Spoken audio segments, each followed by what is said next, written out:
খুব সুন্দর করে আমাকে বোঝাচ্ছিলেন যে আমি শেখ হাসিনাকে ফেসিস্ট বলতে চাই না, কারণ তিনি উন্নয়ন করেছেন, যেখান থেকে পেরেছেন পয়সা জোগাড় করে কিছু কাজ তো করে দিয়ে গিয়েছেন বাংলাদেশের জন্য। এবং ফেসিস্ট যখন আমাদের মাথার উপর চেপেছিল, আমরা এটা অসংখ্যবার শুনেছি যে উন্নয়ন না গণতন্ত্র। এটা এমন একটা সময়ে এসে আমরা বলছি যে সময়ে আমাদের মাথার উপরে একটা সাংবিধানিক জটিলতা চেপে আছে।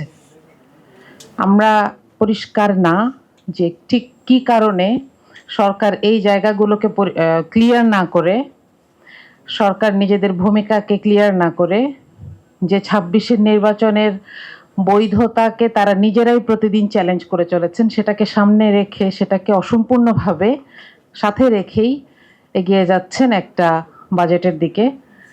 এই সময় আমার মনে হয় যে এই জায়গাটা আমরা আরেকবার একটু মনে করিয়ে দিতে চাই যে সাংবিধানিক যে জটিলতাটা আছে সেটাকে শুধুমাত্র ইগোর কারণে অথবা অন্য কোনো কারণে, যেটা আমাদের কাছে, দেশের মানুষের কাছে পরিষ্কার না, সেটা রেখেই আমরা একটা কথিত উন্নয়নের দিকে এগিয়ে যাচ্ছি। এটা জাতি হিসেবে আমাদের জন্য নিরাপদ না, এবং একটা সময় আমরা আবার ওই রকম একটা দুষ্টচক্রে পড়ে যেতে চাই না যে উন্নয়ন তো হচ্ছে, গণতন্ত্রটা থাক।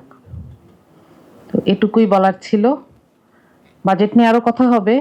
আমরা শিক্ষা বাজেট নিয়ে এখানে খুব সুন্দর করে এসেছে, শিক্ষার ভূমিকা এবং ঋণের উপরে ডিপেন্ডেন্সি, এগুলো নিয়ে কথা এসেছে, যেটার আসলে বাংলাদেশের এমন একটা পরিস্থিতি যে বাংলাদেশের পলিটিক্স এই দেশে লেবু চালের দাম নির্ধারণ করে। তো এইরকম জায়গায় বসে আমাদেরকে একটু চিন্তা করা উচিত যে আমরা আসলে কী চাই, কার জন্য চাই। তো আমার কথা এতটুকুই ছিল। আসসালামু আলাইকুম।